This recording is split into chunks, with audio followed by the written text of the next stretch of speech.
विष्णुपादाय कृष्णप्रेष्ठाय भूतले श्रीमते भक्तिवेदान्ता स्वामिन्निति नामिने नमस्ते सारस्वते देवे गौरवाणी प्रचारिणे निर्विशेष शून्यवादी पाश्चात्य देश तारिणे. Hare Krishna everyone, welcome back. We are discussing an extremely important shloka, which is the 34th shloka from chapter 4, Transcendental Knowledge of Srimad Bhagavad Gita. We have already covered 4 parts for this particular shloka. In part 1, we talked about the need for a guru. In parts 2 and 3, we talked about 2 very important qualifications of a disciple, of a student. And in part 4, we started the discussing about the qualities, the criteria based on which you should accept a bona fide guru. So in part 4, we talked about the 3 important criteria. Number 1, a guru should come in a Guru Parampara system. Number 2, he should be like a lawyer, well versed in all the authorized scriptures. He should quote from the scriptures, not just from his mental concoction. And number 3, not only should he be well versed in the scriptures, but he should also be a living Bhagavata, in the sense that he is actually living the principles of Bhagavad Gita and Bhagavata. So that way what he says and the way he is living, both are in alignment. So now, taking the discussion further, in this part, let's discuss about a few more criteria to know who is a genuine, sincere guru. So number 4, he needs to be a Goswami. When I say he, it's gender neutral, he or she, whoever is the guru. He should be a Goswami. Go can mean many different things. But in this particular context, in this particular word Goswami, go means senses. Swami means master. So a spiritual master should be a master of his senses, not like all his senses are running wild. He sees whatever he wants to, he eats whatever he wants to, he does whatever. No. All his senses, including the mind, which is called the sixth sense, the Jnanendriyas, the Karmendriyas, the Mana, mind, all are perfectly under his control. He knows how to utilize them in the service of the Supreme Lord Krishna. So not only is he adept at controlling his senses, but he is such a, he's so attuned and he's so qualified that he can also help you in controlling your senses. And number 5, along with being a Goswami, he does not have the cheating propensity. Any human in this material world is characterized by 4 shortcomings. 1, there is the tendency to commit mistakes, because nobody is perfect. And then we are all illusioned, and the illusion starts from the misunderstanding of who we are, thinking that I'm the body when I'm actually the soul. And then from there on, the illusion just becomes denser and denser. And not only that, there is also, we also have imperfect senses. We can't see everything, we can't hear everything. Our senses have their own limitations, imperfections. So whatever experiments, observations, conclusions, inferences that we draw based on our sensual perception is also going to be imperfect, because the senses themselves are imperfect. And number 4, we all have a propensity to cheat. Now that may sound like, oh my God, I don't cheat anybody. When we say cheat, it's the propensity to, exploit others. Sometimes it's in a very gross way, and a lot of times it's in a subtler way. We are thinking, well, this person, how can he or she be utilized to provide me enjoyment? How is he or she going to fit into the puzzle of my life and help me fulfill certain things? This propensity to exploit someone, utilize them for my own enjoyment. So a guru, a bona fide guru, he is free from this propensity to cheat. He's not here to exploit you, he's only here to give you. It's not like he's here to make a business deal from you, that I give you a secret mantra, then you give me a donation.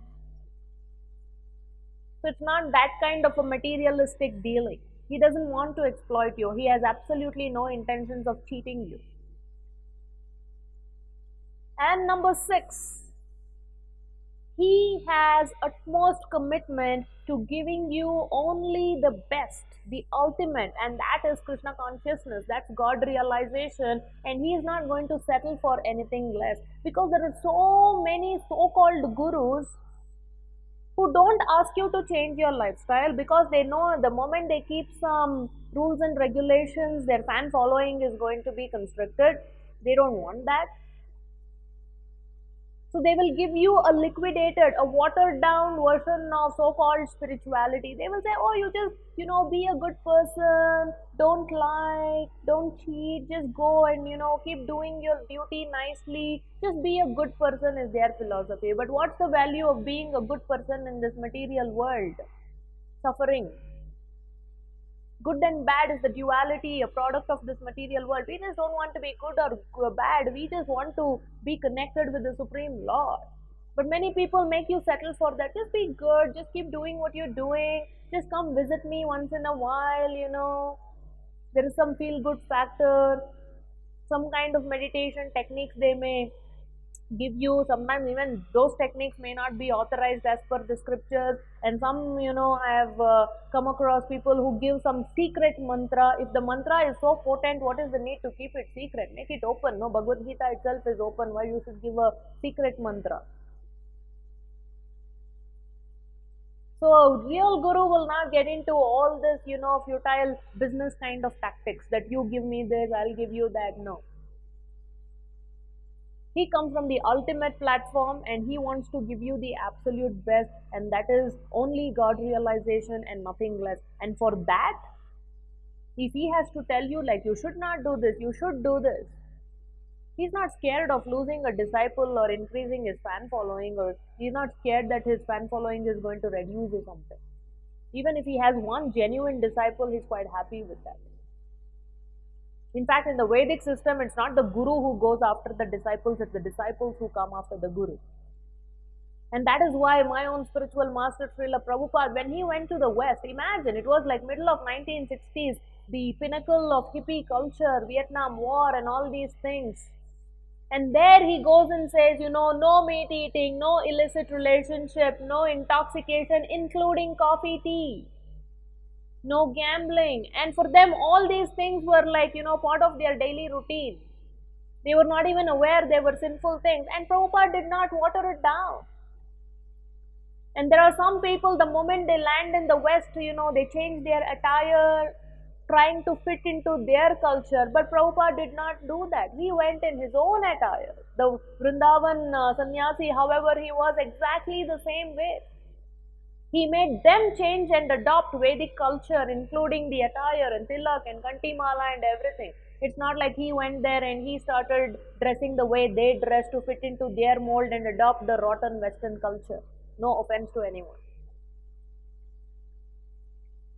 So this is a guru, a genuine guru, who will not settle for anything less than the best, and who will also give you the best. And that is what we want, isn't it? And also, very, very important, a guru can give you Krishna only if he is closer to Krishna. What do I mean by this? Even in Srimad Bhagavad Gita, Krishna tells Arjuna, you are my bhakta and you are my sakha. That is why I am giving this knowledge to you. So it's a clear indication that anybody who is not a bhakta, who is not a devotee of Krishna, and who is not a friend of Krishna or in any capacity related with Krishna in Vatsalya Rasa, Sakya Rasa, Madhurya Rasa, Dasya Rasa or Shanta Rasa, one cannot understand Bhagavad Gita. So the guru also should be a devotee of Krishna in order for you to, for him to take you to Krishna. And this is exactly why we stress so much on Bhagavad Gita as it is, because Prabhupada is a devotee, a pure devotee of Krishna. Unless you're really close to someone in their inner circle, how can you really understand them? It's not like a politician or scientist or some philosopher, they can't understand Bhagavad Gita. Those are not the qualifications needed. Krishna says Bhakta and Saka. You should be a devotee of Krishna. So you should check, you should have all this checklist and you should verify, because this is not an simple one day thing. It's a lifetime surrender, complete surrender. Once you accept the spiritual master, it's no joke. We should be extremely serious in making sure that the person, whoever you're accepting as a guru, does he have this, this, this, this? If he fits the bill, then yes. Okay, so now you've understood the need for a guru, you are a qualified disciple, and you've found a bona fide guru coming from the Guru Parampara system. Then how do you approach him? Well, that is exactly what Krishna has described here in 34th shloka. So we'll come in the next part, that's part 6, and we will talk about how to approach a guru, and once you approach, what all you should do. And as a result of that, what will be the reciprocation from the guru? All that and more in the next episode. Take care. Hare Krishna.